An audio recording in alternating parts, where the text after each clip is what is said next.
Okay, I'm back, and you're gonna. All right, I'm back for the week. Let's try to keep this to within a reasonable length this time, because my stomach's kind of bothering me, and I have to go to the store later. All right, so let's get to it. Hope you don't mind if I take these cough drops while I talk. Beats the alternative. Okay. So, Impact from this past Tuesday, which was May 10th, starts off with the Decay. And you can't really go wrong with starting the show off with the Decay. And I love seeing these guys interact with Jeff Hardy. I think this is great. It's a big rub for them. It gives them something high profile to do. And it keeps them busy since they have no compelling opponents in the tag team division right now until, at least until Davey gets healthy. Given some of the things I've heard about what's coming up, I think it would have been a better idea to have the following match at Slammiversary. Saving it for then instead of doing it on this show. But these guys went over Jeff fucking Hardy and James Storm, pinning Hardy. Wasn't clean or anything, but who the hell cares? They pinned Jeff Hardy. That's a sign that management is really behind the Decay, as well they should be. They're working as well as anything on this show right now, so I thought that was great. The one thing I wasn't sure about, and we talked about this on the HeelCast this week, was this idea that the Decay were paid off by someone. Paid off to take out Jeff Hardy on the previous show. They got bills to pay like everyone else, yeah. But the Decay are not the APA, all right? Do the Decay really strike you as the type of characters that are concerned about money? Because I never got that impression. If you want them to be like hired guns, okay, but I think there's a more fitting way to do that. Maybe have them not take payment in money, but in something else, something more appropriate for them. Maybe they care more about owning your soul than your money. They could be like, oh, you want us to take this guy out? No problem. But this is going to come back on you. Because you're going to owe us one now. So we'll do this for you.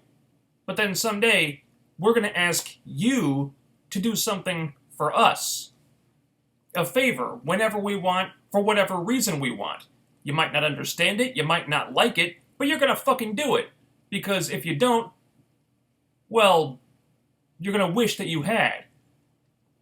Now, to me, something like that feels a lot more like the Decay, and it leads to more storyline possibilities than them just doing hits for money. Otherwise, really enjoyed this opener a lot. And I actually think this Willow thing is pretty cool. It's Jeff's alter ego, but there's these multiple fake Willows attacking him all of a sudden, playing mind games with him. I don't know what's going on here, but that's what makes it fun. It's all probably just leading back to Matt, and that I'm not thrilled about. But it's more interesting than someone just jumping Jeff in the ring and hitting him with a chair. There's some layers here at least. I just really want this Jeff-Matt thing to be done with. I'll give them credit for having a great main event a couple of weeks ago, but I just don't care to see this feud anymore. It's been done several times in two companies, and even if this version has a bit of a different spin on it, the thought of these guys continuing to feud just holds no interest for me. I don't want to see it. Afterward, we got Drew Galloway calling out Lashley. He wants to do their title match now, but Lashley wants to wait a week. A week? How about you wait until Slammiversary, guys? Just saying. And if Lashley's a prize fighter, he should want to fight on the big show, not on frickin' Impact. For the record, I don't expect that match next week will even happen. Not really. Maybe it'll go a minute or two, and then they'll have a DQ finish or something, or Lashley will attack him on the ramp and it'll never get started or something. I don't know. And it really shouldn't happen at all before the pay-per-view anyway. You got something good with these guys. The crowd is digging it. So let's make them pay to see it, Don't give it away for free. Lashley's doing the best work of his career right now. I don't know what happened to this guy, but this program with Drew, it's bringing out something different in Lashley. This is the first time he's seemed any good on the mic at all, in my opinion. And he's connecting as a wrestler a lot better than he has in the past, too. And this rivalry is doing a lot for Drew on top of that, because it's given people a reason to get behind him beyond just the stand-up thing that didn't really work. He feels like an underdog who's backed into a corner now. I still think his character needs a bit more of an edge to it, but this has been helping a lot. Good promos, good build-up. Lashley's coming off like a scary fuck with this guy at your own peril badass. I think they're really hitting their stride with this feud right now. So, Lashley doesn't want to oblige Drew in his desire to fight right now. So Eli Drake comes out. And I like Drake talking about how he's going to be winning all the titles in the company. There's history with him and Drew, so I guess it makes sense for him to come out if he thought he could finagle a title shot somehow. And they had a good match. It was competitive. Eli looked really good here. I'm just tired of seeing him lose. Seriously. He needs to stop losing. Yeah, they re-signed him. Dixie apparently loves the guy. They've been featuring him in some prominent segments lately, letting him talk a big game. He's got this guaranteed shot at the King of the Mountain Championship, and yet it seems like he loses a lot. And I don't understand that. This is one of the best talkers you've got, one of the brightest future stars on your roster. Let's start giving this guy some damn wins already, TNA. Seriously. Next, EC3 wants to talk to Mike Bennett again. Hell yeah. Hell yeah. And I don't know, honestly, I don't know what I can say about these segments that hasn't been said already. EC3 and Mike Bennett could cut promos on each other for the entire show, and I'd still want more. That's how good they are together. It's just a case of the right storyline with the right characters who just continue to kill it every time they have a segment. And this is actually a really cool idea of EC3 having to beat all these different people to get his rematch. Yes, this type of thing has been done plenty of times before, but I like the twist that all these people represent different personal demons or personal failures that EC3 has to confront and overcome, so there's history there. And a storyline reason for every match to happen rather than Bennett just picking opponents at random. Which is what would normally happen. I hope this doesn't mean that we'll have to watch EC3 face Tyrus and Matt Hardy again. But I like the story a lot. Another dynamite promo segment from these guys, and this feud is fucking great. I think the only misstep they've had was saving the blow-off where Bennett pinned EC3 for the first time when doing that on Impact instead of saving it for Slammiversary. That was the only mistake they've made in this whole thing. On to the knockouts. Wow. Let me tell you, it is a damn shame that you knew how this match was going to end the instant Sienna came out. Because I'll be damned if Gail and Jade weren't having the best knockouts match we've seen in a long time before she interfered. At some point, the writers have to finish this rivalry properly. They've had matches in the past, but that was before the writers had gotten behind Jade in any real way. They could really have something... excuse me. They could really have something now that, they have enough faith in Jade to allow her to kind of look like Gail's peer and to be, seen on the same level as Gail. Build up to Gail versus Jade, do it on a big show, give them, 20 minutes with no interference, no bullshit, no stupid gimmicks, give Jade the win, and you got a new star. It's that easy. And hell, judging by the crowd, Jade's already more over than Gail is. Of course, if you think about it, Gail actually hasn't had a whole lot of crowd support in recent times. Maybe the rest of the fan base is tired of her always being on top of the division, much like I am, and they want to see something new. Wouldn't surprise me. Anywho, Sienna interferes, takes out both of them. Thumbs up on Sienna so far. You know, they're making her look like a beast. I question whether that will continue once she has a match with Gale, which is probably inevitable. But for now, they're doing great with her. Keep it up. And if you feel the need to protect Gale against her once they do have a match, well, don't. That is not necessary.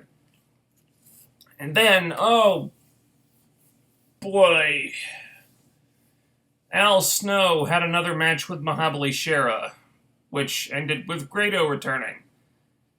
And I went to the bathroom during this match. That's all I care to say about it. Show doesn't have time for an X Division segment, but it's got time for this. Wow. After that, it's already main event time. EC3 and his 6 Sides of Steel, with an opponent chosen by Mike Bennett, EC3's old buddy Rockstar Spud. No complaints from me. You know, a couple of years ago on the UK tour, EC3 and Spud had one of the best Impact main events in years. Whether they're friends, whether they're enemies, there's an awesome chemistry between these two. They just bring out the best in each other every single time. So, not surprisingly, they had another really good match here. Even though you never really thought Spud was going to win, Josh even said that. Yeah, Spud's odds probably aren't great here. It didn't even matter because because the character stuff and the psychology was so good. There's a lot of history between these guys, best friends turned bitter enemies, and they really played that up.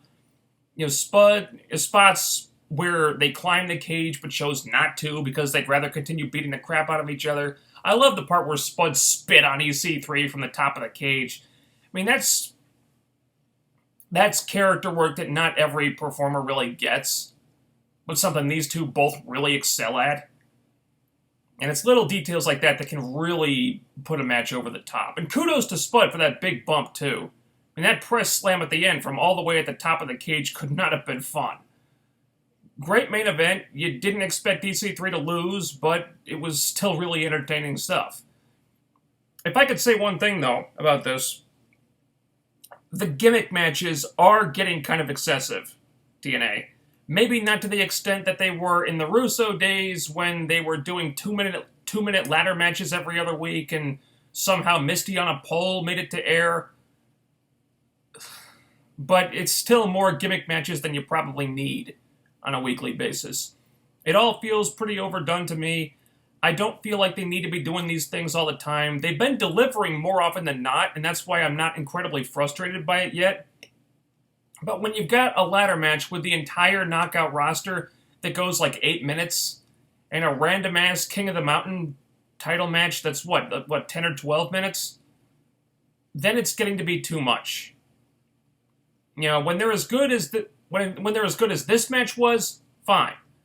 But if we could scale these things back a little bit and only do them when we can make them feel like they matter and they're worth doing, like in this case, that would be good.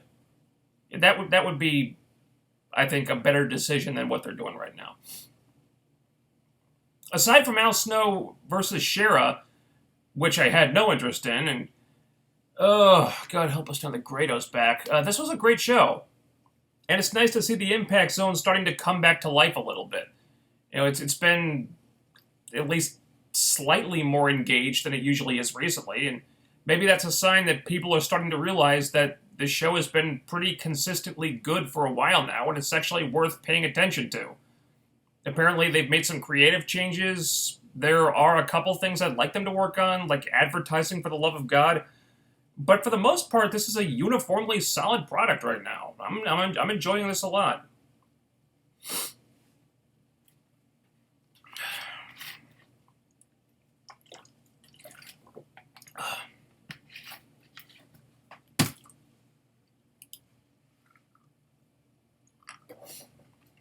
Okay. What's up? How's your day going? Got no complaints today, I guess. My stomach's been acting up a little bit recently. My appetite's disappeared again, so I don't know. Maybe I'm not completely healthy yet. Galloway is getting into the Eric Young territory where he defends the belt basically whenever he or someone else wants. He may as well bring back the 24/7 rule. I think that gimmick was a thing long before Eric Young did it. You know, it's not like Galloway is defending the title on a golf course against Scott Baio or anything.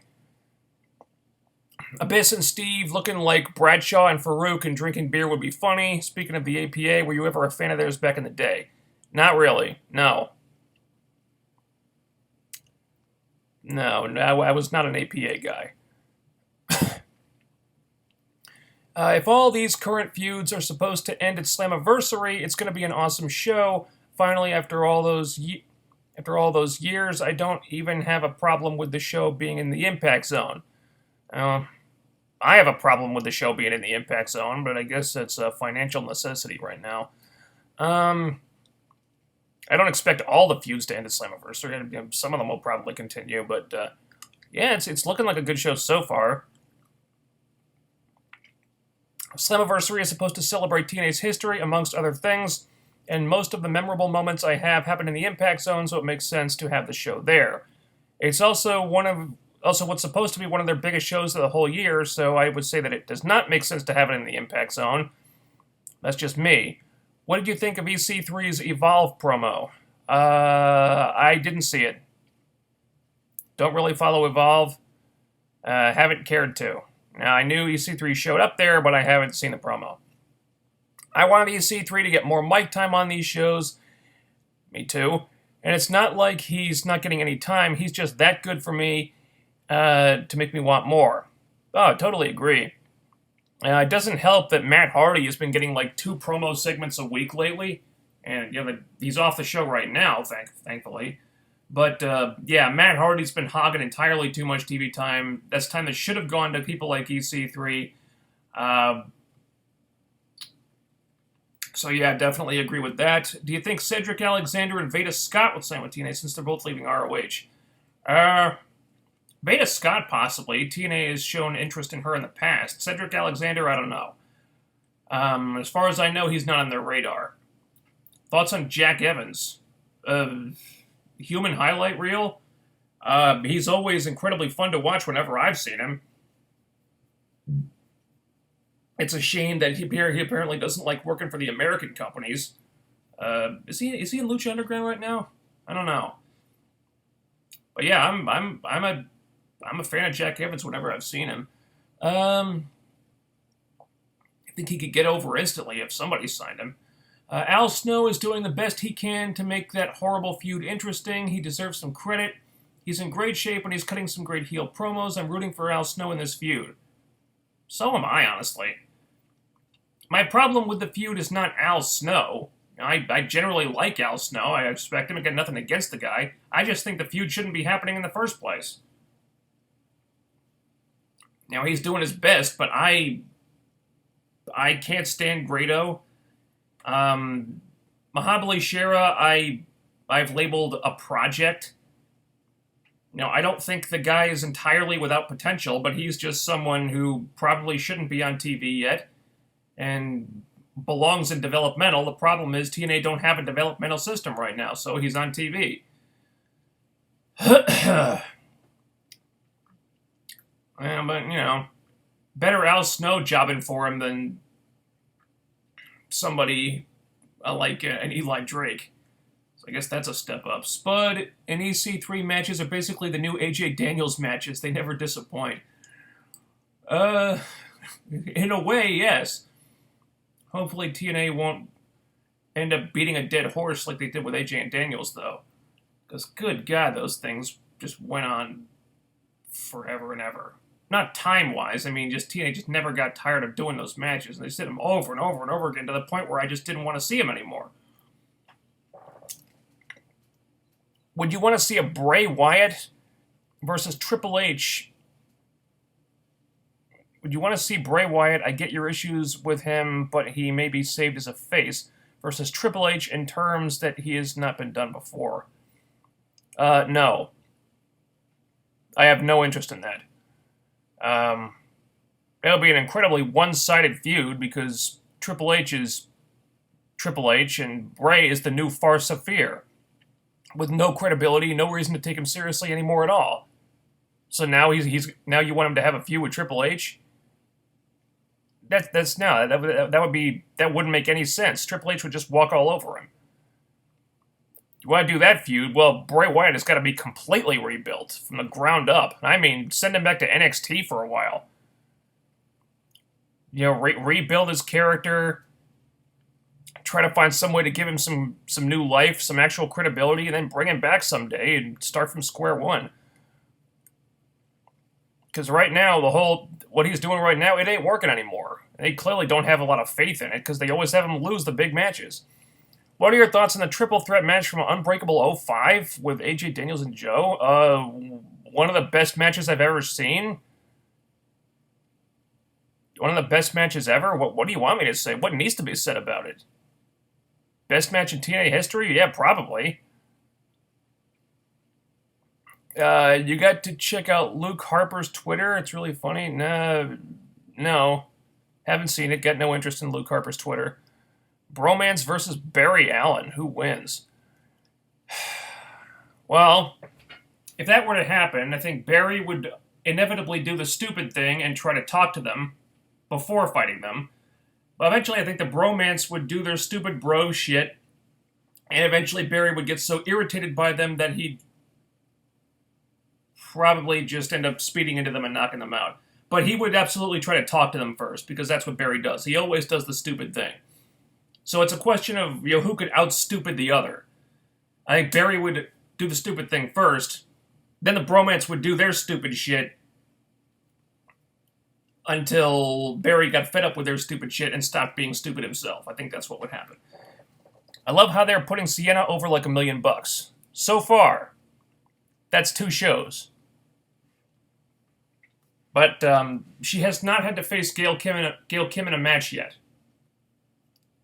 Now, granted, Gail did do the job for Rosemary, albeit with interference.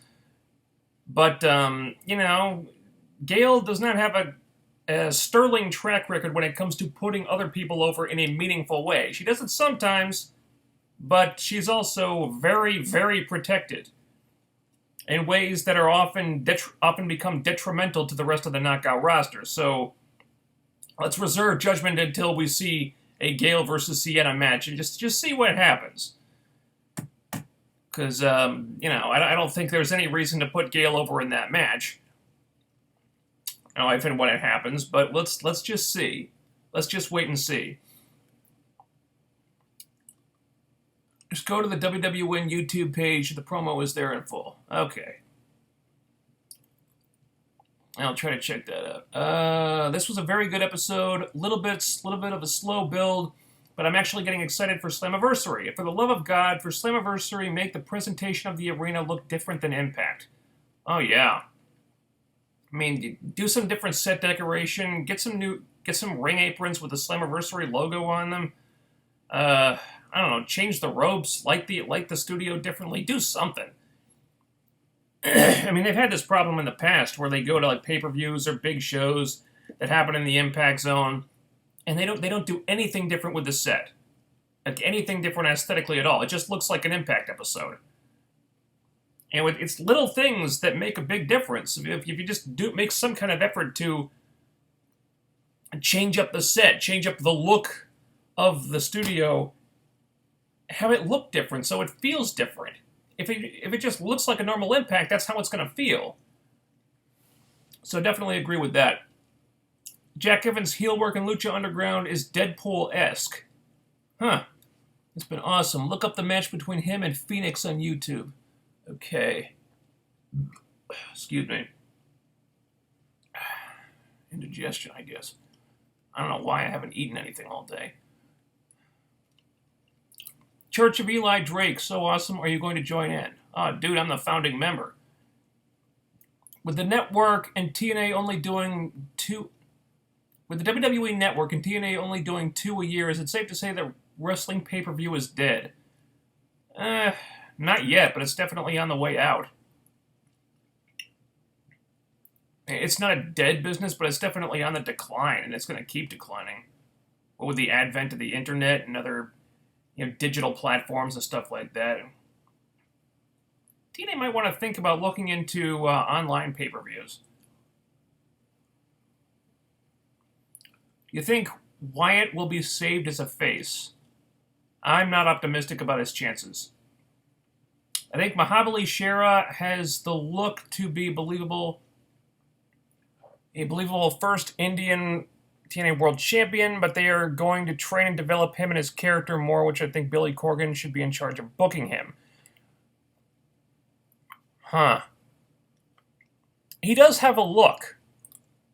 He looks good. He's got the size. He looks like a world champion. He's not remotely ready for it. Maybe some years down the line, who knows? But yeah, he needs a lot more, training and development. He needs to work on his English, stuff like that. Billy Corgan, I don't know. Billy seems to go for the darker, more macabre stuff. Decay was Billy's baby.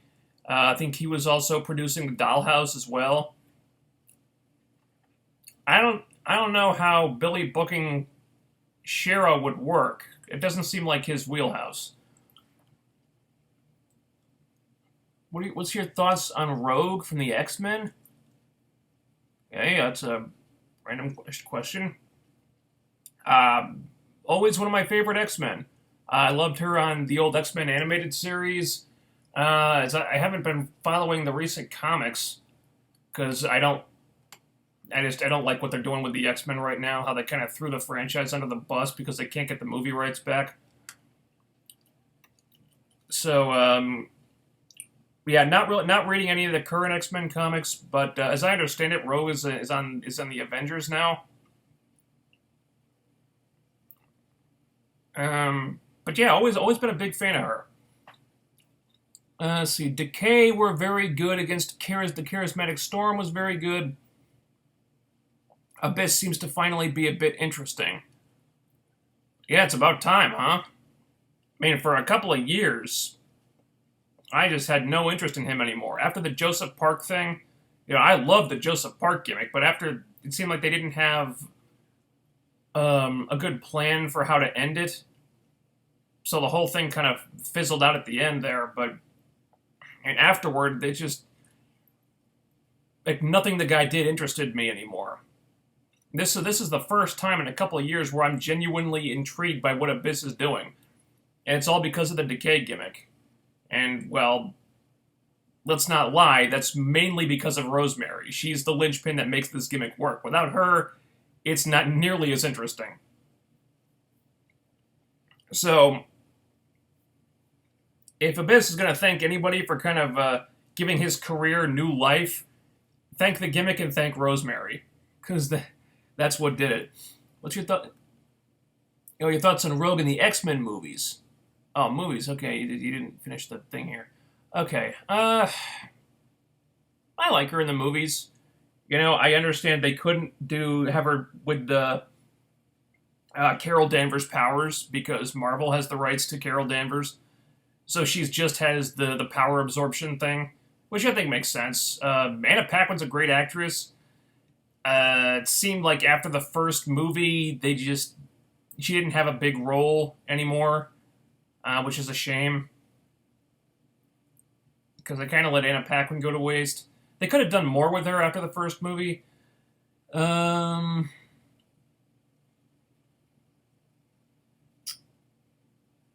did kind of miss her in the comics, though, where she's had a lot more of a sassy personality. And in the cartoon, especially. Like the 90s cartoon. I loved her in that cartoon.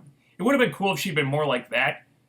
But I understand why they did it that way. They kind of, because it was a more realistic take on it in the movies. Because if you think about it, a girl with the power to suck out the memories and abilities of anyone she touches, that power she can't control, she would be kind of emotionally introverted and antisocial. She would be like that. She wouldn't be like the sassy sex bomb you see in the cartoon and, to a lesser extent, the comics. So it was a more realistic take, and I understood that, but I missed the comics portrayal and the cartoon, too. Harper has been tweeting more lately. That's why I said it. It's funny. Okay. I have no interest in that, though. Good wrestler. At this point, I think the whole Wyatt family gimmick is an albatross around those guys' necks. With the guys who have been holding the title lately, maybe they will make King of the Mountain Championship worth something after all. Well, no luck with that yet. I think they've got a good champion, but now they got to do something with him. I think the first step is finding an appropriate champion, which they have, and just have him hold it for a while. And give him some good feuds, some compelling feuds that will interest people. And then after he's held it for an appropriate length of time, and I mean like at least 6 months, hopefully, preferably more, then you can think about taking the title off him. But they probably aren't going to wait that long, because that belt is a curse, and it just seems like any opportunity to make it mean anything is passed over, and they just don't go for it. Let's see. When is Cherry Bomb supposed to debut? Or do you think they'll make it a surprise, making her third entrant in a Knockouts title match at Slammiversary with Jade and Sienna? Well, that wouldn't make any sense. No spoilers, but Cherry Bomb will be on our TVs very soon. So get ready for it, because she's coming up. Yeah, she was in Orlando for the most recent TV tapings, so she's coming up very soon. Is Reigns getting towards Super Cena booking? No, I think he's got a ways to go before he gets to that point. But they've got him on that path, which is not a good thing.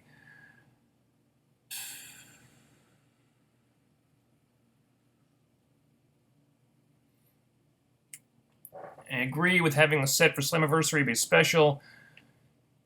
Okay, good. WWE has the same problem like TNA in terms of their setup. Well, WWE has the money to change the sets for big shows. And TNA just doesn't really have that financial reservoir to draw from. TNA likely won't change the setup for Slammiversary since they tape TV the next 3 days after the show. All they can do is maybe change the ropes or the logos. Well, even something as small as that would make some kind of difference. That would be better than nothing. And I don't think it's a question of them being lazy. It's a question of money and time and lack of resources. That's also got a lot to do with it. Did you hear Nick Jackson broke his rib? Yeah, I heard it. Can the 3 Willows lead to an invasion angle? Oh, God, I hope not. No more invasion angles, please. We've had enough invasion angles. Just no more invasion angles for a couple of years, please. There's enough of those. Shira needs a good mouthpiece. Yeah, agreed. Unfortunately, it looks like, if anything, his mouthpiece is going to be Grado, who also needs a mouthpiece, because I can't understand a damn word the guy says. There have been new members of the Bullet Club. And I heard. Where's there? Adam Cole and Adam Page. Okay. All right. I don't really care. I don't know why everybody craps themselves over the Bullet Club. Okay, they're a faction that made their name in New Japan. All right. So never really saw what the big deal was. I didn't think all of those guys were great. You had AJ, you had the Young Bucks, you had Kenny Omega. Okay, the rest of those guys, so what? Thoughts on Paige and Del Rio dating? I don't really have any. Kind of a big age difference there. I think, Paige is hot as hell. Could she not find someone her own age? That seems a little weird to me, but whatever makes them happy, I guess. Rogue and the Avengers. Did not see that coming. Well, there's a connection there. I mean, she started out as an Avengers villain. I guess it kind of makes sense to her character. Started out as a villain and then become a member of the team later on. There's a history of characters doing that. Apologize for off-topic question. Have you seen Batman v Superman or Civil War? So you'll do reviews. Also feel better. Oh yeah, I've seen both of them, and already talked about those previously. Comic show post show a couple of weeks ago. I did a sort of impromptu review of Batman v Superman. I believe that's. Hang on. Let me check. Which one is that episode? Oh, for fuck's sake. There.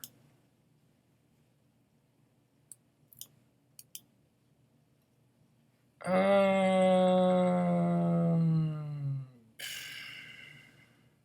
damn it.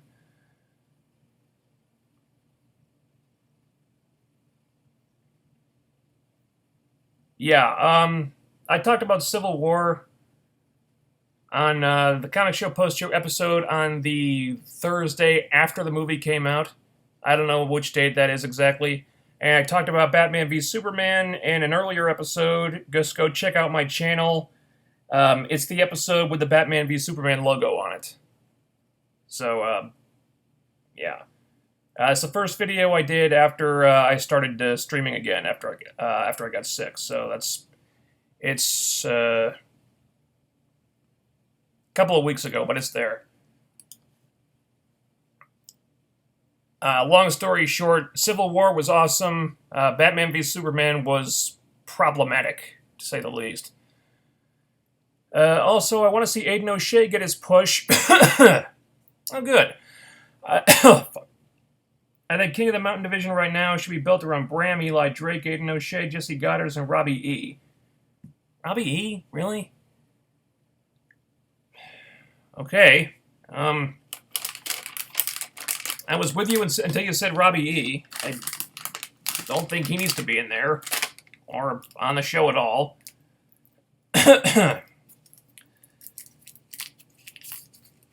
To each their own, I guess.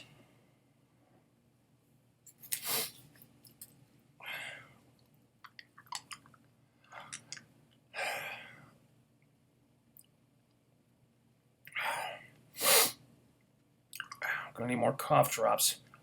TNA could make a deal with Universal Studios to have shows like Slammiversary as outdoor events. That would give it a feel. It's not a bad idea, actually.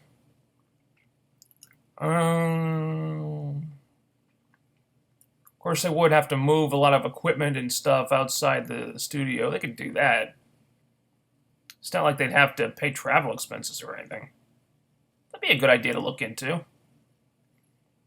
Rosemary rules. Agreed. Doing a really good job of making Sienna look badass. Yes, they are. So far. Let's see if they can keep that going. Thoughts on the Meltzer-Maria feud? This is the first I've heard of it. What's their obsession with Grado? He sucks at wrestling, isn't funny, yet they treat him like he is a star. Apparently, he's got a really big following in the UK. I don't know why.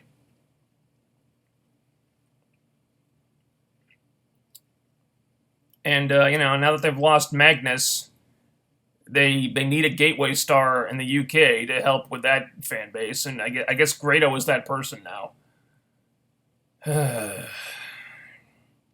Oh, shit.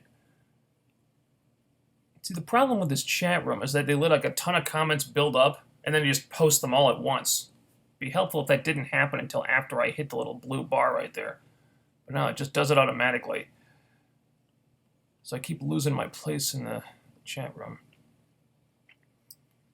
Rosemary saved the segment because Jeff, Abyss, and Steve weren't playing well off each other. Jeff was laughing and treating them like a jobber joke group like the Bromance. Yeah, I wasn't crazy about Jeff's reaction. Like, the Decay were saying all their usual stuff, and Jeff's like really, with this? He looked really impatient with them. I wasn't liking that reaction from him. But they beat him later in the match. They pinned him. So I think, next time, if there is a next time, he'll probably take them a lot more seriously. Did you read Sandow's Rolling Stone interview? No, I haven't seen it. The thing is, since I got sick, I've kind of gotten off of Twitter. Now, before, I'd read everything in my timeline just because I'm a little OCD like that, because I felt the need to look at everything in my timeline and read it, because if I didn't, I felt like I was missing something. And then after I got sick, I just went off Twitter cold turkey. And I kind of have to force myself to get back onto it now, because I'm still not reading it all that much.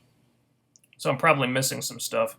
Whatever happened to that rumor that Meltzer said about Dixie owing money and could be forced out of TNA if it wasn't paid a few months ago? Beats me. Apparently it's still a rumor. And I haven't been speculating on that because it's just, right now it's just a rumor. If it turns out that it's true, then I'll talk about it. But right now it's all just speculation.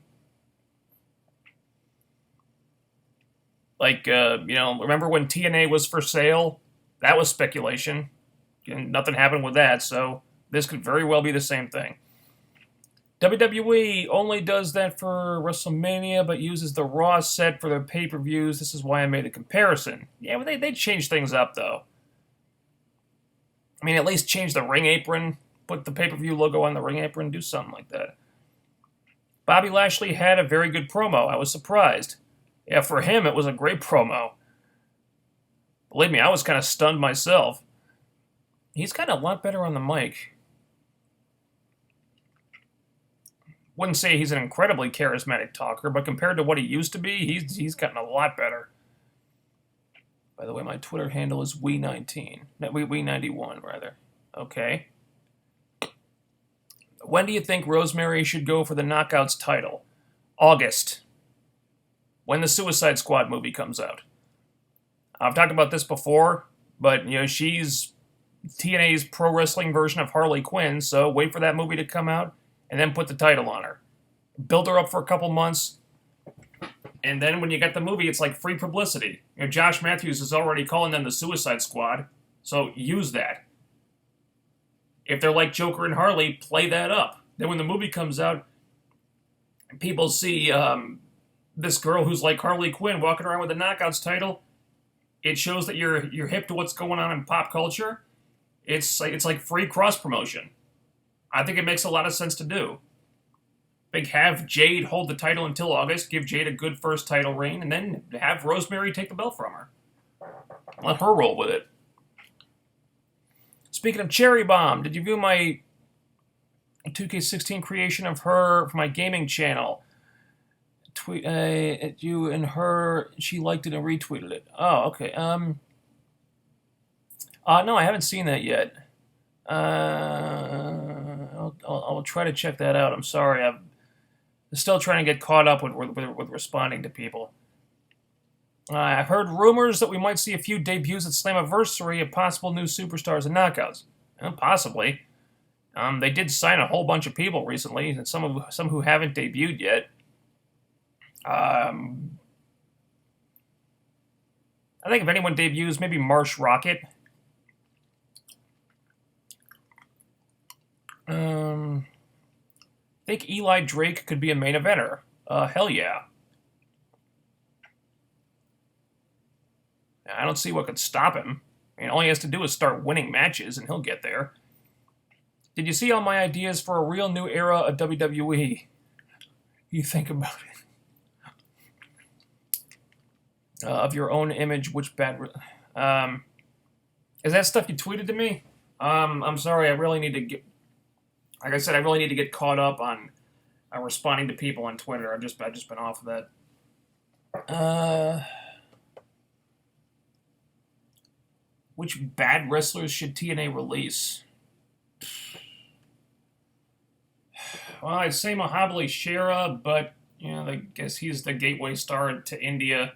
They got the India tour coming up, so they got to keep him because he's their draw over there. I want to say Grado, but he's a gateway star in the UK now, so ugh. All right, you know what? Let's look at the roster. Bad wrestlers could they get rid of? And they've gotten rid of a lot of people.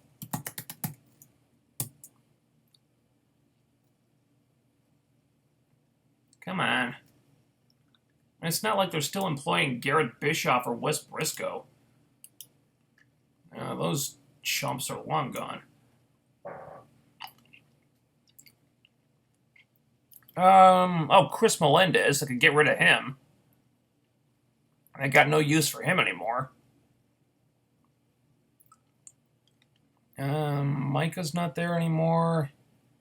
Oh,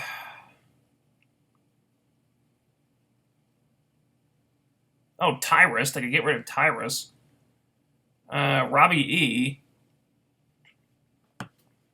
And they could get rid of Robbie E. and I wouldn't complain. I guess they probably can't afford to lose any people in the tag team division, even if it's a shitty tag team. Thoughts on Agent Carter getting canceled? I'm not too fussed about it. I think I talked about this on Thursday, but that was a case where I like the actors, I like the characters, I just wasn't crazy about what was being done with them. I thought season 2 had a lot of problems. It wasn't very well put together, and the finale I thought was pretty bad. It just didn't leave me excited about the future of the show, and that it got canceled. I just kind of shrugged and be like, yeah, okay. I wasn't incredibly attached to Agent Carter after season 2, so that's fine. I was much more disappointed to find out that Marvel's Most Wanted did not get picked up for series. That bummed me out. Hopefully, Hunter and Bobby can come back to S.H.I.E.L.D. now. Though, if you had the money to hire Deadpool, who would you send him in it?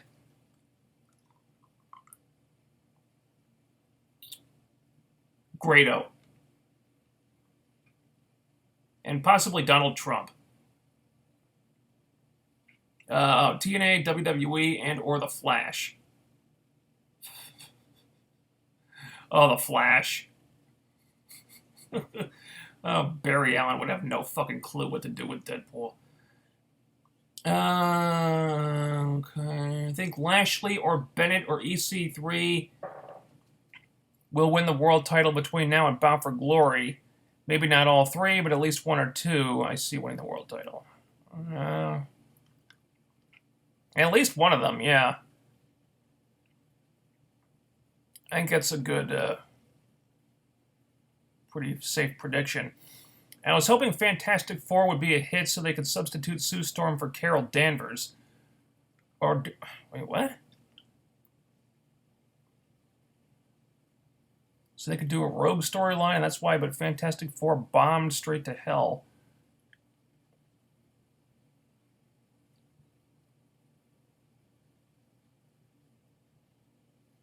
Okay, so hoping Fantastic Four would be a hit, so they could do the Rogue Carol Danvers story with Sue Storm in an X-Men movie? So have Sue Storm cross over to X-Men and have Rogue steal her powers permanently and leave her in a coma? Is that what you're saying? Because that would be random as all hell. I don't see any reason to do that.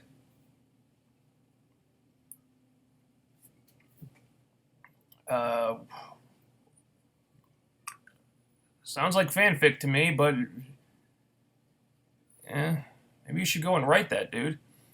Robbie E is more of a numbers thing, kind of like a job guy in that division, I think is what he meant.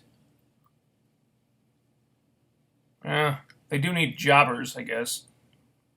Problem is, Robbie E is not really being used as a jobber right now, which is what concerns me. Even though I like Sienna destroying Gale, why does the focus have to be on Gale? It's just tired. I agree. Gale is always the focus, regardless of who's the champion. And I think a lot of people are legitimately getting tired of it now. That's why you haven't seen Gale getting a lot of crowd support. And say, like, the last, I don't know, maybe 6-8 months. If you go back and rewatch her segments, I mean, she has not seemed all that over, has she? Look at the match this past Tuesday. The crowd was totally behind Jade. They didn't seem to care about Gale at all. I think that's very telling. I think people are just tired of her. They want to see her scaled back, and they don't want to see her constantly being the focus of the knockout division. But it's something I've kind of come to terms with. I'm not happy about it, but it's just something that you have to put up with until the day she retires, because I don't see it ever changing. And I'm not happy about it. I think it's become detrimental to the knockout division as a whole, but it's just something that it's just not going to change. Sienna did say a couple lines, but I'm worried that she won't get a chance to talk. So am I. I think her being Maria's muscle, with that being her gimmick right now, that's always going to be a fear that I have. I hope she gets it. I hope they let her talk, because, I mean, that girl's got crazy mic skills.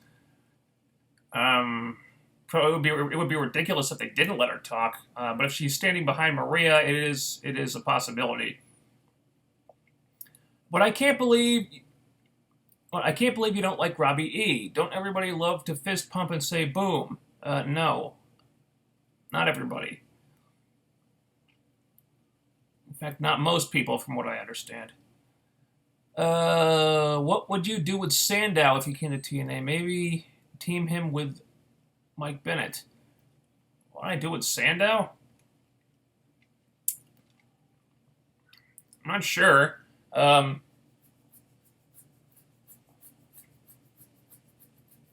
Wow.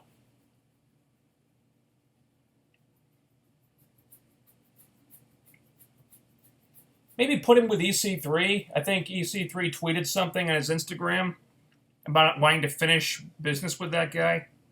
I think a feud between them would lead to some fantastic promos.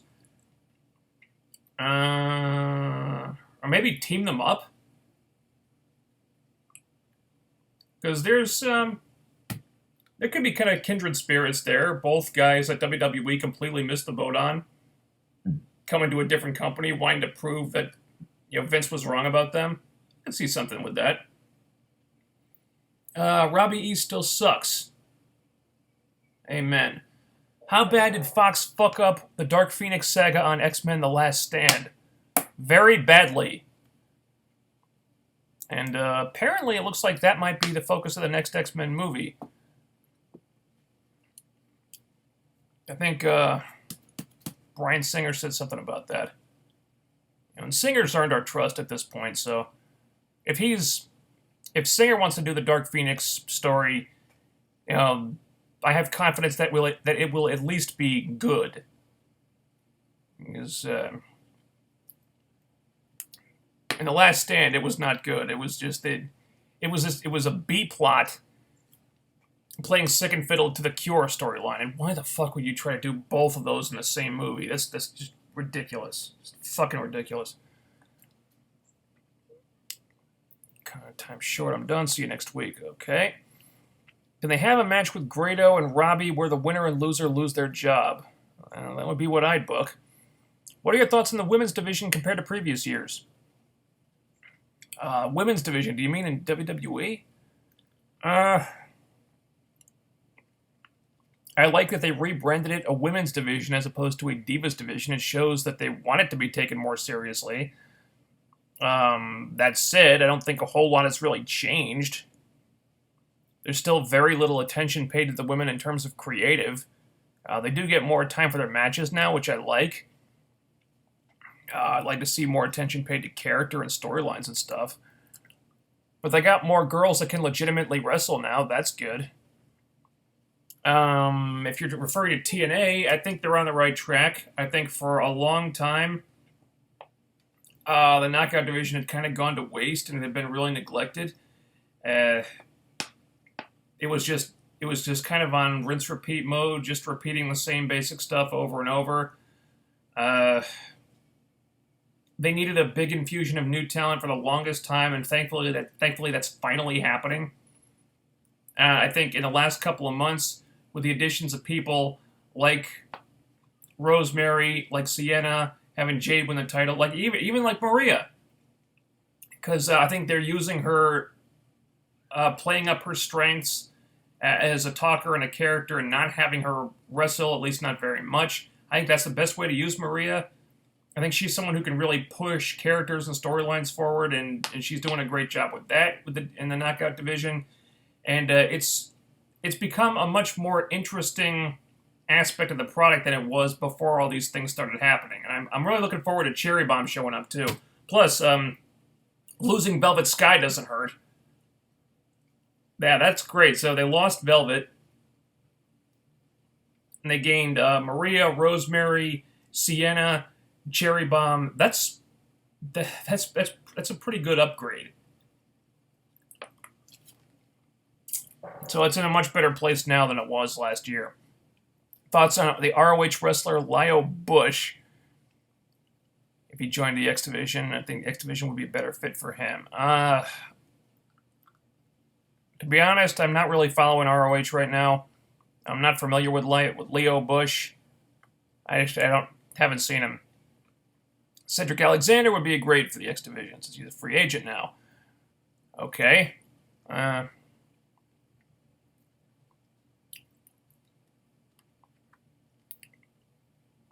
Maybe if they want to bring in Beta Scott, they could keep them together. She was managing him last time I watched ROH. What's more awkward, Gail trying to act or Gail dressing like she's in her mid-20s? Well, Gail kind of still looks like she's in her mid-20s. She's drinking from the same fountain of youth that Ming-Na Wen is. Maybe Asian girls just age very gracefully. I mean, she's around 40 at this point. She still looks fantastic.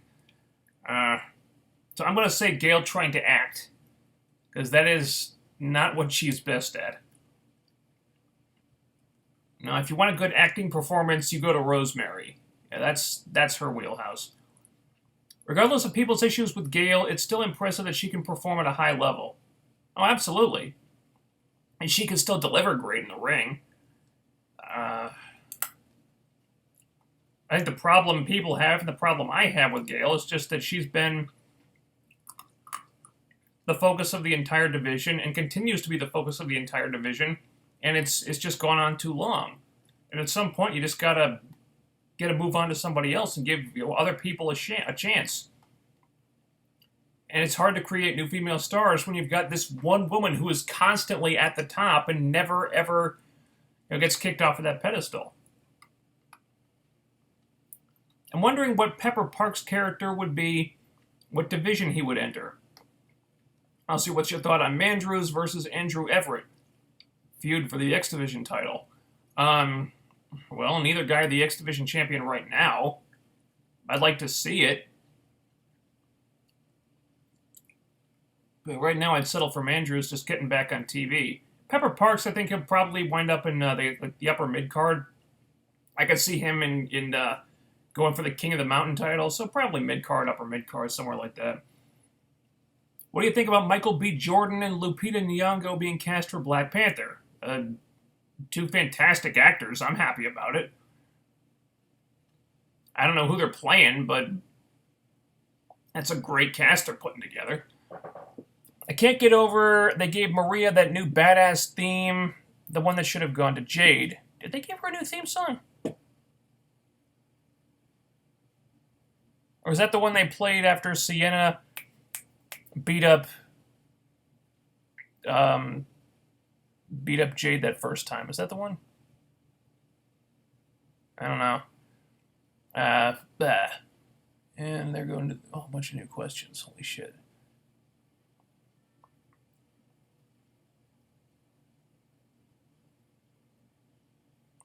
How's your day going? Going pretty well. I have to go to the store later.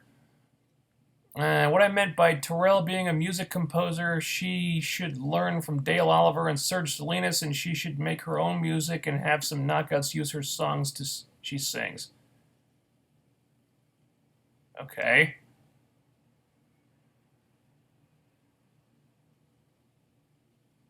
I mean, Taryn Terrell? Not sure who you're talking about.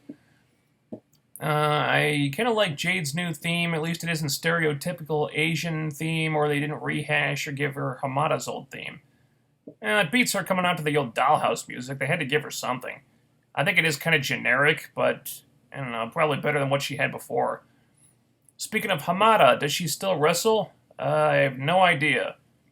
Would you like to see her return to build a female Asian stable with Jade and Gail Kim? No more stables.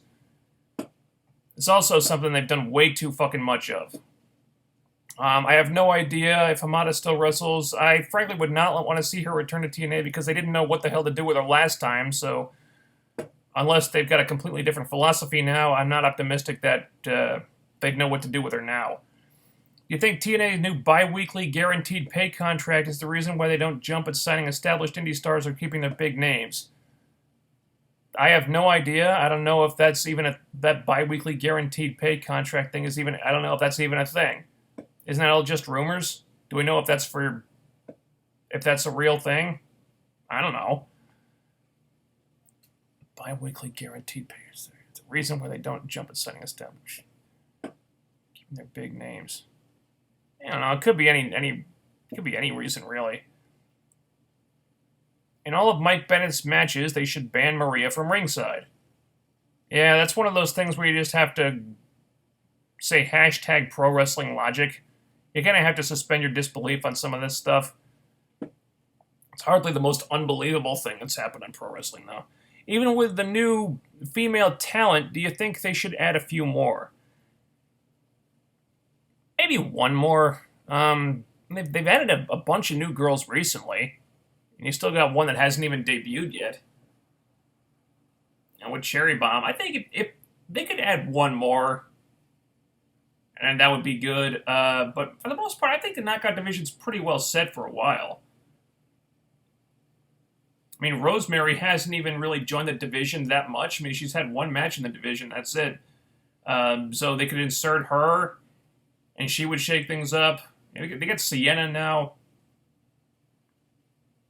They got Cherry Bomb coming in. And they've gotten rid of the dead weight with Velvet. I think they're good. I think one more and then they'll be set.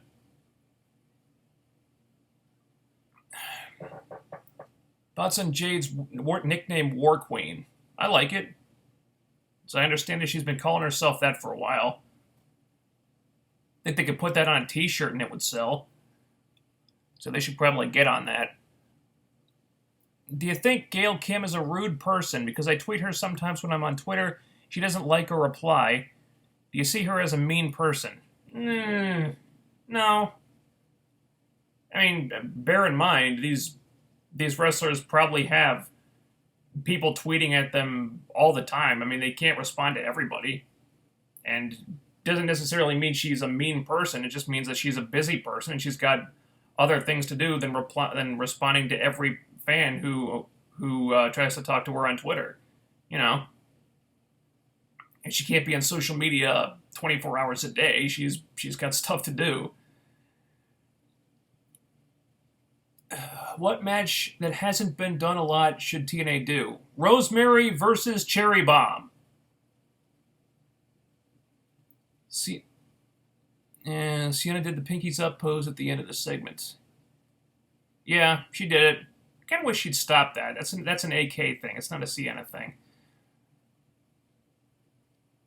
Who is the worst wrestler, Lacey or Velvet? Lacey. Velvet sucks, but at least she wasn't dangerous. Lacey was so bad that I'd fear for the safety of every wrestler in the ring when she was in there. It's just, she was horrific. Your thoughts on the Muppets being canceled? I'm sad. I love the Muppets. That new show was really good, too. I enjoyed the hell out of that show. What was the point of Spud versus EC3 when we knew that Spud had no chance?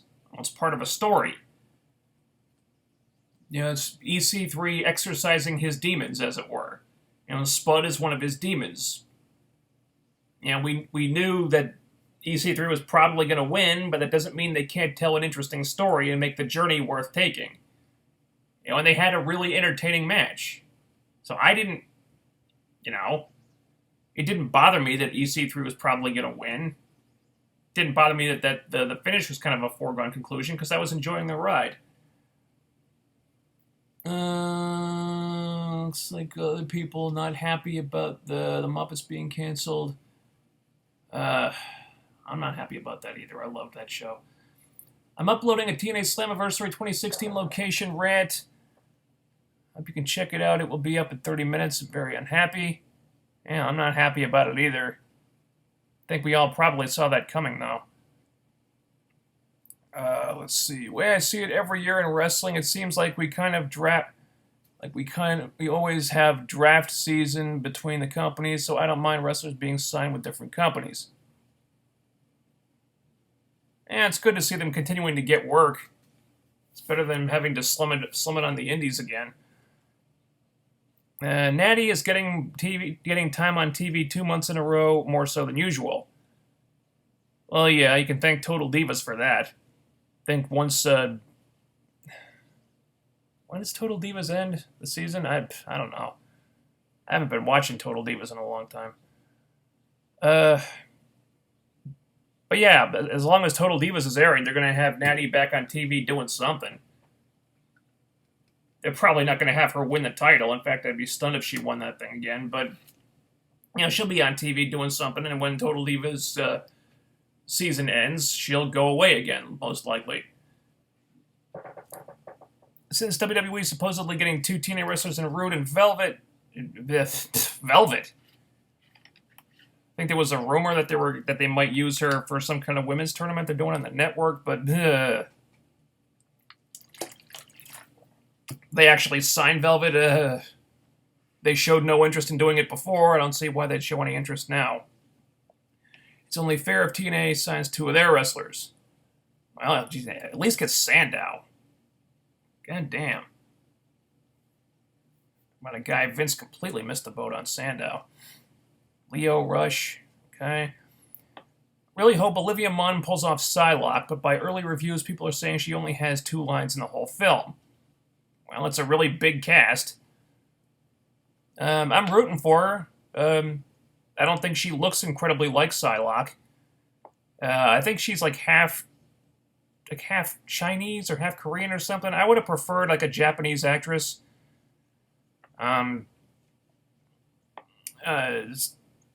But, apparently she, really dedicated herself and trained really hard, got into incredible shape, worked out with a katana and became really good with that. So, yeah, she had a great attitude going in, so I'm rooting for her to pull it off. I'm really excited to see Oscar Isaac as Apocalypse, though. The guy's a great actor. Is it safe to say that Civil War has been the darkest movie in the MCU thus far? I don't know if darkest is the right word. I think it might be the most serious MCU movie. I mean, if you've no spoilers here, but it doesn't. Civil War does not exactly end on a happy note. So I would say it's the most serious. I don't think dark is the right way to describe it, though. Veda and Cedric are no longer a team. Okay, fine. Definitely excited for X-Men Apocalypse in a few weeks. Looks like it's going to be a great movie. Bryan Singer hasn't delivered a bad X-Men movie yet. I don't think any of them have been amazing, blow away, fantastic movies, but they've been reliably solid with him in the director's chair. So I'm looking forward to it. It looks like the biggest one they've done so far. So I think I'm optimistic. Thoughts on Spud's new theme? New theme? Does he have a new one? Isn't he still using the Smashing Pumpkins song? No, is that the one you're talking about? I think it's fine. Storm is very underrated. She beats Cyclops with and without her powers in the comics. She can also heal and destroy planets with her powers? What? She can destroy planets? Well, she could certainly devastate planets with creating hurricanes and cyclones and stuff. I just want her to get some real shine in the movies. Well, again, it's a really big cast, and she's going to be one of the villains, so don't know if I'd hold my breath if I were you, but you never know.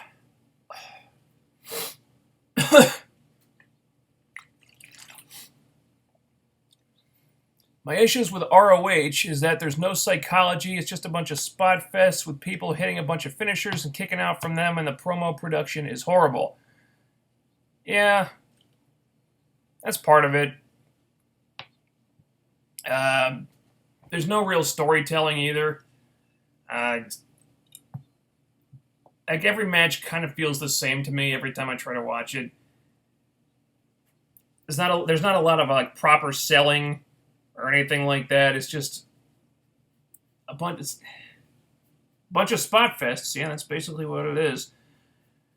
No, there's very little attempt at actual storylines. You know, if they even do any, they're very basic. Every time I try to watch ROH, I can never figure out why people are wrestling each other. It's like, is there a reason why Wrestler A is fighting Wrestler B? Do these guys have any kind of reason to be fighting? Or are we just doing a match just to have a match? Because if that's all it is, then that's kind of boring. It could be the greatest match ever, but, I mean, give it a reason to be happening, you know? I've tried to get into ROH a number of times over the years, and every time I just can't stick with it. Man, if you guys like ROH, great, more power to you, but I just can't. It's just not my thing. Besides the usual suspects, Evans, RDJ, and ScarJo, who stole the show in Civil War? Spider-Man.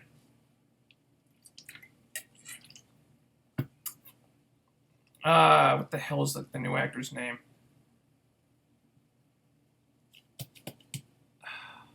Damn, I forget the name of the actor. But he was great. Spider-Man completely. It was just joyous every time he was on screen. Also, Paul Rudd as Ant-Man. He was really entertaining, too. I just realized that Trevor Lee has been X Division for 4 months now, and they basically haven't done anything with him. Yeah, no kidding. Yeah, welcome to the X Division. Low-key was the X Division champion for several months. They didn't do anything with him as the champion, and then Rockstar Spud won the title, and they didn't do anything with him as a champion. This is how the X Division operates, for the most part.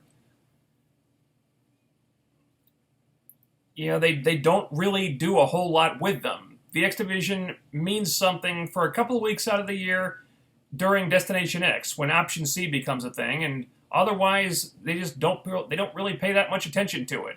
And they treat it like it doesn't really matter that much. Now, there's been a little bit of progress with that recently, with Shane Helms starting this group with Trevor Lee and Andrew Everett. So there's some kind of storyline direction there. And they've got this kind of burgeoning feud with Eddie Edwards and DJZ. So there's some things happening. It's more than what they were doing before this started. But they're not on TV They're not getting consistent TV time. They're on the show maybe every other week, and they need to be on the show more. But they're not, because the X Division, unfortunately, is not really a priority. Tyler, is Taryn a singer? I thought she was out of the business. Yeah, I'm talking about Taryn Terrell. Well, yeah, Taryn Terrell's out of the business, dude. She left. She wanted to do other stuff. They gave Maria the theme that played after Sienna beat Jade the first time. Oh, okay. Wondered what that music was. So 2008 to 2010, how many girls got built up or pushed? Only ones I can think of were just Tara, Mickey, Winter, Angelina, Madison, and Velvet. Sad to see Daphne, Alyssa Flash, and Roxy didn't get the Knockouts title. Oh, crap. Yeah. They all deserved it, too. Especially Roxy. She did so much to deserve that title, and she just got shit on. Of course, Alyssa Flash, they completely wasted her. Daphne just became the knockout pincushion who they brought in to take real sick bumps and otherwise didn't get used much or pushed at all. If the women's turn, and think about it, wow, all those women except Madison are gone now. So they got some work to do to rebuild this division. If the women's tourney with WWE is happening after the Cruiserweight tourney, who should be in it? Well, hopefully they'd find some talented people for that. Wow. So a cheerleader Melissa would be cool. Madison Eagles. I don't know how many new girls they're going to use for this. Is it for new girls, or are they going to use like the divas, or is it going to be a mix? Nicole Matthews, Santana Garrett,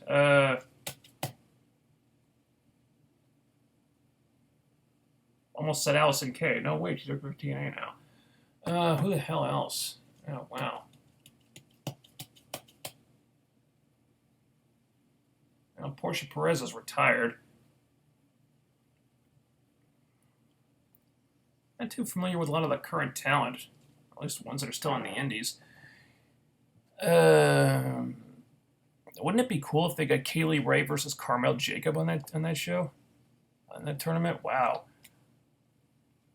Those two could completely shame every diva on the roster if they had a match. TJP wanted to qualify for the tourney. Yeah, I heard about that. Gail gets a few claps from the fans for her outfits, but other than that, it's crickets.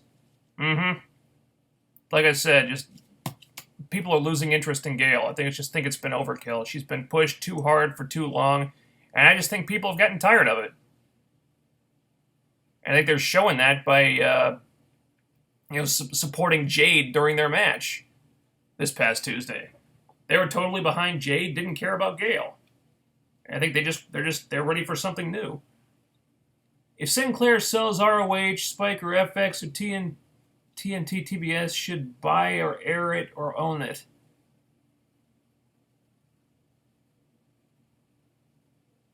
Well,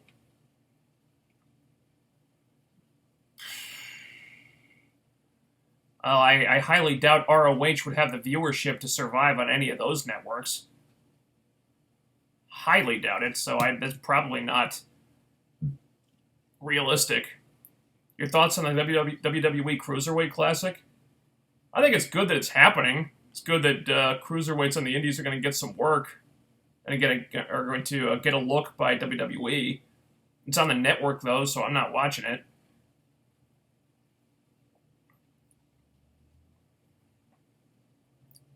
It also means that if TNA have any designs whatsoever to step up their X division, they should probably get on that, because WWE that used to be their thing.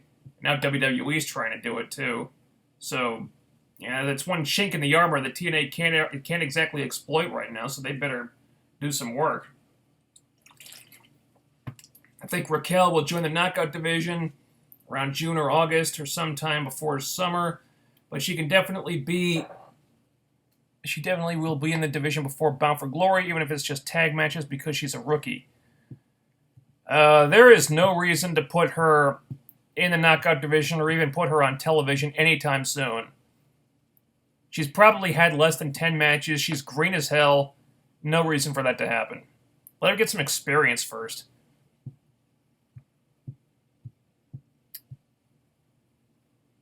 One of the idiots from TN Asylum thinks it is lame. Thinks what is lame?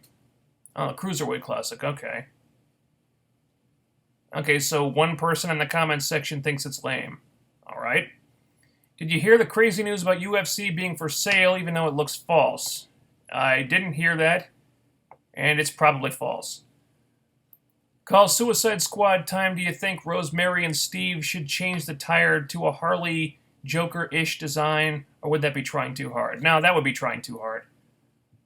Then you're making it too obvious that you're trying to cash in on the movie. I think what they're doing now is just fine.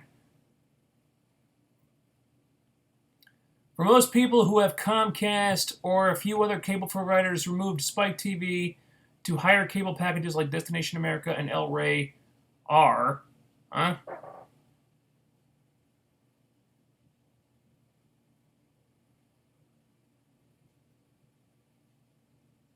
Is this part of making some kind of extended point here?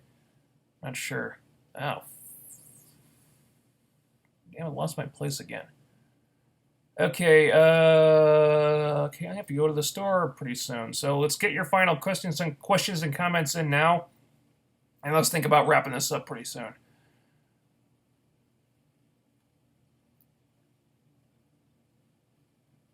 I hope TNA signs Kaylee Ray and Barbie Hayden. That'll make the Knockouts division much stronger. Oh, please sign Kaylee Ray. I cannot believe they passed on her at British Boot Camp 2. That still bothers me to this day. Even though it's been a while since that show aired, it's just, oh god. She made it to the final 3. Final 3. And Dixie's argument was that she didn't think Kaylee Ray was ready. Really? This is the woman who signed frickin' Rebel and put her in matches when she had, what, maybe 2 or 3 matches on her resume? That's it. So Rebel's ready, but Kaylee Ray is not. What the... Dude, you know what? Don't even get me started. I'll start ranting and I won't stop. Dana White better not sell UFC. Yeah, I'm pretty sure he's not going to sell the UFC, guys. Don't worry. Did you hear reports of AJ battling injuries? Yeah, he has a banged-up ankle. You have concerns on how long AJ can wrestle. Well, he's not a spring chicken anymore by pro athlete standards. He's probably got a few good years left at least. AJ did mention in an interview that he has maybe a few years left to wrestle. Okay. Well, he's not done yet. Probably why he signed with WWE, wanting to get a few big paychecks before he stops. I just hope they don't turn Gail heel, because then she will be even more of a focus. Well, I don't think that would make any sense, because they're doing the whole Gail Maria thing. So right now it wouldn't make sense to turn her heel. Though it probably would help fans get behind Jade more if they wanted to turn her heel and then throw her at Jade again.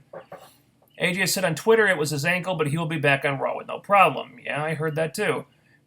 Let me ask, let's say if AJ Lee came out of retirement and joined the Knockouts. AJ Lee in the Knockouts division would be like having 2 Gail Kims. I don't think AJ is quite on that level wrestling-wise, but she's got more charisma than anyone on the Knockout division except Rosemary, probably. She's the biggest diva to come out of the WWE, and probably since Mickie James. So that'd be a hell of an acquisition. Doesn't look like she's interested, though. As far as I understand it, she hasn't wrestled since she left WWE and doesn't seem interested in doing so. He's using the Smashing Pumpkins theme. Yeah, Olivia Munn is half Vietnamese. Yeah. Kind of weird casting there. So, again, a woman who's half Vietnamese playing a character who's supposed to be 100% Japanese. Just weird casting.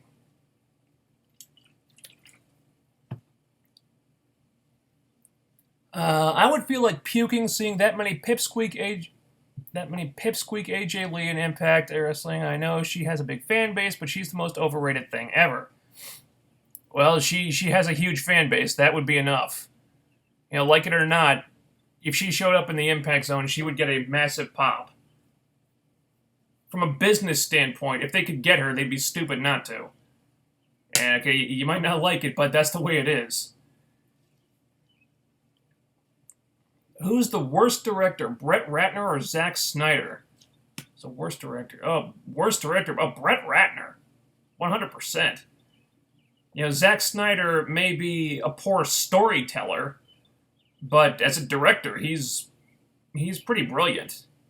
Oh, I should say cinematographer, I should say. I actually think he's a very talented director. I think his deficiencies come in terms of writing and storytelling, which is a different thing. But I think if you give him a good script, he'll give you a good movie. You know, Brett Ratner, he's just kind of a hack. He's a hack who got lucky a few times. Kind of like Chris Columbus. How long do you think Roman Reigns will be the champion? Don't count on him losing that belt before SummerSlam.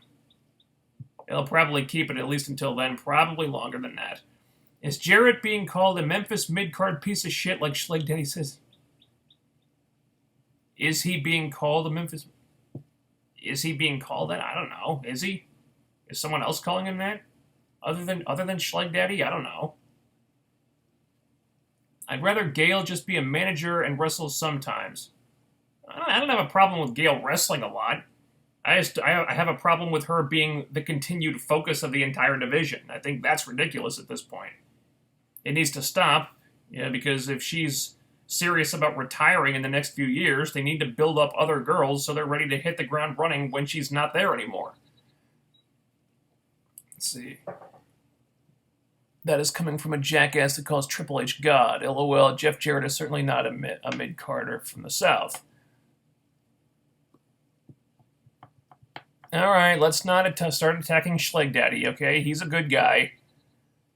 Okay, he's got his own way of doing things, and that's fine. I have my own way of doing things.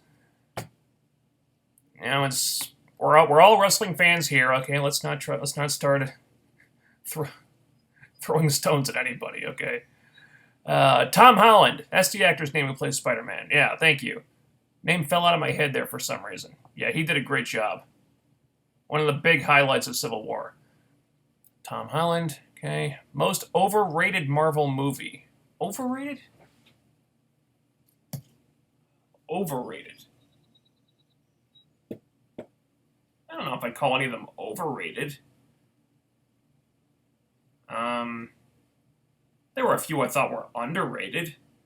Incredible Hulk I liked more than other people seemed to. It wasn't a bad movie, it just kind of got overlooked.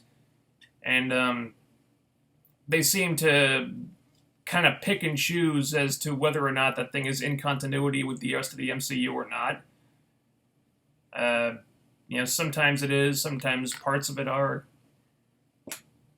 But overrated? I don't know. They've all been good. Marvel hasn't produced a bad movie yet.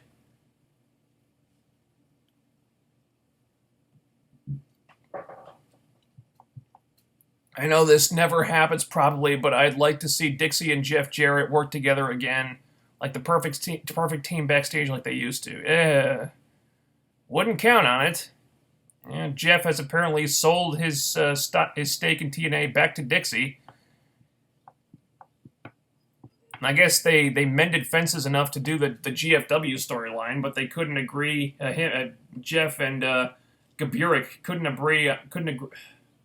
Jeff and Gaburik could not agree on what to do with it, so they ended it prematurely.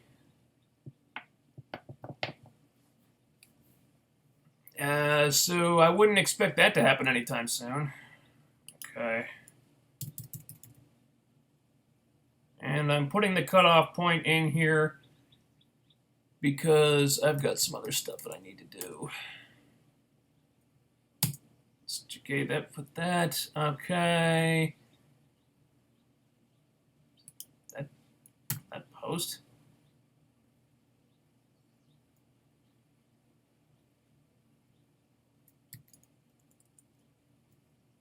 There we go. Okay, let's see. Oh, yeah, there it is. Oh.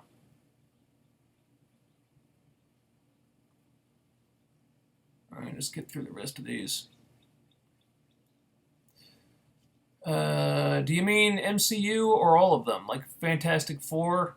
Well, Fantastic Four was not a Marvel movie. It had the Marvel logo on it, but it was not part of the MCU. That was a Fox movie. Because Fox has the rights to Fantastic Four and the rights to X-Men. So those movies are not part of the MCU, so I don't count those.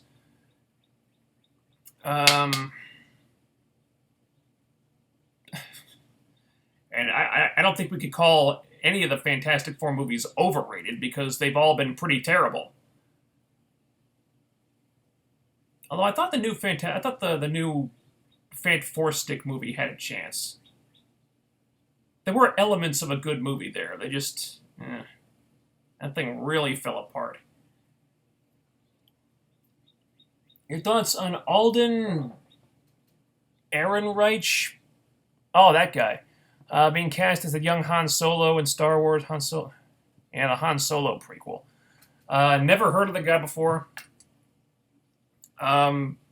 Maybe he's a good actor. Maybe he isn't. I don't know. My thoughts are, I really wish this movie was not even happening. Han Solo is such an iconic character and such an iconic role. I cannot for the life of me picture anyone but Harrison Ford playing that guy. If they're actually recasting the role, unless they wanted to clone Harrison Ford and like artificially age him to like 25 or something, and put the Harrison Ford clone in as Han Solo, then just don't do it. And that's like recasting Luke. I can't picture anyone else playing that character. He could be the best actor in the world. I don't care. I don't want to see it. I don't want to see anyone else. It's just, this is the kind of thing I was afraid they would end up doing. And when you start recasting those iconic roles, it just rubs me the wrong way. That's nothing against the actor. I just wish this whole project was not happening. TNA should definitely put the title on Roxy when she had the voodoo gimmick, as she was like Rosemary over before Rosemary debuted. Oh, yeah, long before Rosemary debuted. Roxy was certainly over enough. I think it was after the voodoo gimmick got toned down that she really started, connecting, because, in the early days of the voodoo gimmick, I think the gimmick was the problem. It's once they kind of like de-emphasized that, is when she could start to be herself. When she could start being more like Nikki Roxx is when she started getting over. And, God, and after they shaved her head, too, after she volunteered for that, I cannot believe they never put the title on her. People wanted her to win that match at Bound for Glory that year. I think it was 2008, correct me if I'm wrong. But yeah, the TNA missed the boat on her. She really deserved to have a title reign. That really made me upset. Mix of their talent and indie talent for the tournament like they are doing for the Cruiserweight tourney. Okay. Like I said, I probably won't end up watching it anyway, so whatever. Do you remember Daphne, Raven, and Dr. Stevie's feud with Taylor Wilde and Abyss and Mick Foley? Yes, I do. This was in 2009. Also, would you say that Daphne, Raven, and Dr. Stevie were the Decay before the Decay existed? I think you've asked me this before, actually. No, they were completely different. They were like a dark stable of weirdos, but it's completely different dark stable of weirdos. I remember, I think it was a match they had at, was it Slammiversary? I don't know. I think it was around that time. I think it was Stevie and Daphne versus Abyss and Taylor. I remember the women doing the craziest shit in that match. I remember really enjoying the hell out of that match. These tournaments WWE are doing sound like WWE copying TNA's one-night-only pay-per-views. There are similarities, aren't there? Costelidius agrees. Yeah, Dixie also put Raquel on TV like Rebel. Yeah. I don't agree with it. I think, for what she was doing at the time, Rebel was fine on TV. I mean, she was just a manager who wasn't wrestling. Then she started wrestling, and it's like, oh, wow, she's really green, isn't she? I think she has shown some progress since then, and I don't really have a problem with Rebel wrestling in, like, multi-woman matches and stuff, if you keep her involvement minimal. I think she's okay in that regard. Raquel, who knows? I've seen one of her matches on the indies, one where she botched a kick like you wouldn't believe. I mean, she didn't even come close to connecting. The number of matches she's had probably numbers in single digits. And how could a woman with so little experience possibly be ready for television? I don't know. It does not make sense to me. If you were in charge of a wrestling promotion, how many stables would you make? None. I'm sick of stables. No more stables. We can do without stables for a while. I think Kaylee Ray needs a second chance, especially since the knockouts are lacking a high flyer. Also, a high flyer knockout since Gail is more submission technical wrestler now. Agreed. They need a high flyer. Well, Jade can do some high flying stuff, but it's not what she's... it's not like that's her style all the time. I mean, Kaylee Ray, every match she has, she's just flying all over the fucking place. Someday, maybe. What's happening with Sasha Banks? I don't know. Did something happen? Did she get injured? So I understand it. They're waiting for Charlotte to finish feuding with Natty and then build up to Sasha versus Charlotte at SummerSlam. Unless something happened. Did something happen? I don't know. AJ Lee versus Rosemary. Who would win on the mic? Wow.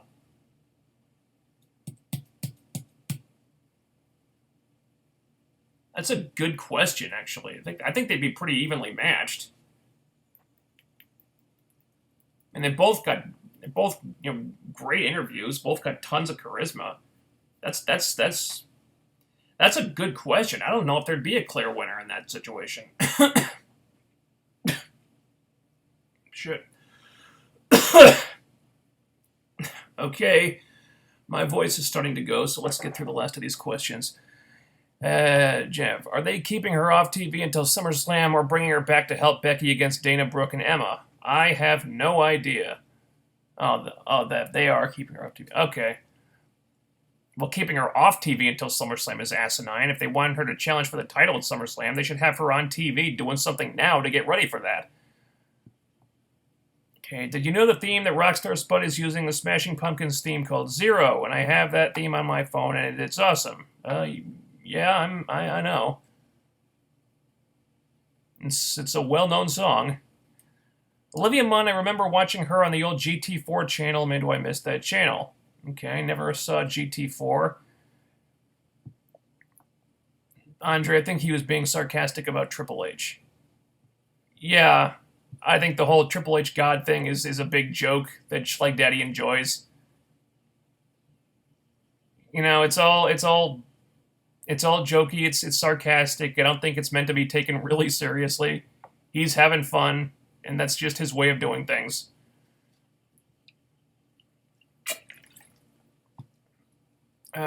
Whoa. Do you think Ben Affleck taking over as producer of Justice League will save the movie? Well, it might be too late to save the movie, since the script is probably pretty well locked at this point. It might help steer the movie in the right direction. And giving Affleck more say in the matter would probably be a good thing. I mean, I think he's proven that he knows what he's doing in a storytelling capacity, probably more than Zack Snyder does. If you look at Affleck's recent directorial efforts, the guy knows what he's doing. I'm a huge Gail Kim fan, but I think original plan was for Gail to pass the torch to Taryn Terrell. As before Taryn left, she was the focus of the division, but now TNA get to start over from scratch since Taryn retired.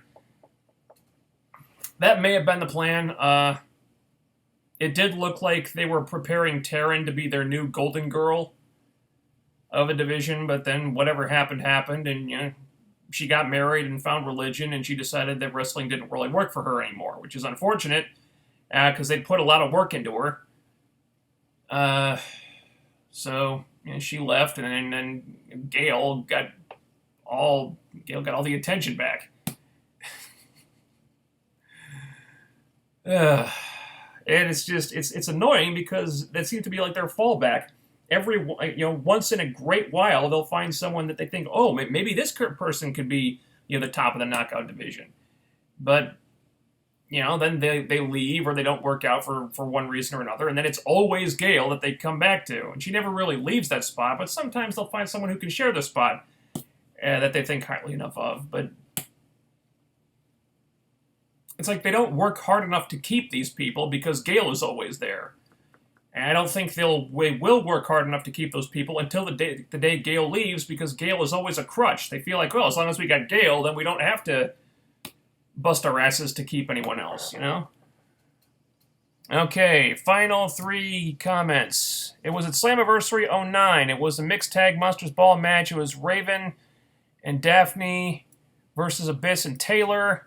Yeah, that's the match I was talking about. This was after Abyss was mad at Stevie after Destination X Monsters Ball match night. Yeah, I remember that. I remember really liking that match. That match was a lot of fun. I think Daphne took a big thumbtack choke slam, and I think Taylor dove off the top of the turnbuckle onto Pete. Yeah, that was a fun match. Do you agree with this whole notion that small guys, like anyone under 6 feet, can't be a top draw?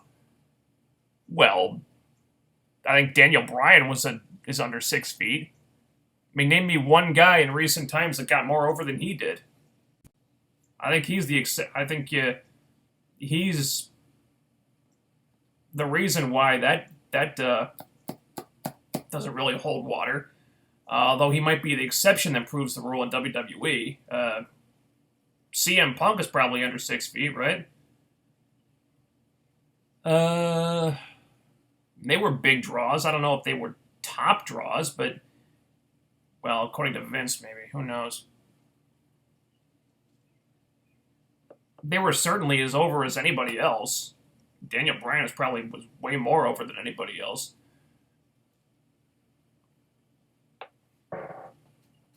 Yeah, so no, I don't really agree with that. It's not really the height of the guy, it's the talent.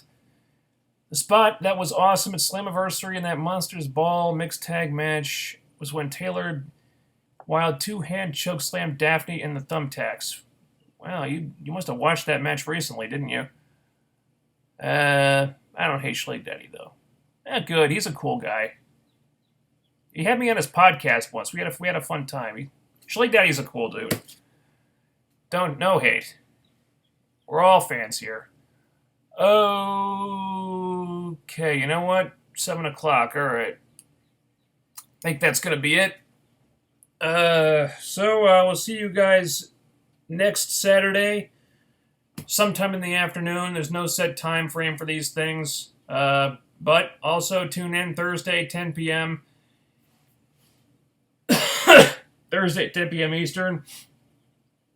Where we're talking about the season finales of Agents of S.H.I.E.L.D. and Arrow and Legends of Tomorrow, and also the, I think, penultimate episode of The Flash this season. So that'll be on Thursday, 10 p.m. Eastern. I will see you then. In the meantime, thanks everybody for tuning in. Thanks for all your questions and comments, and I will talk to you on Thursday. Later.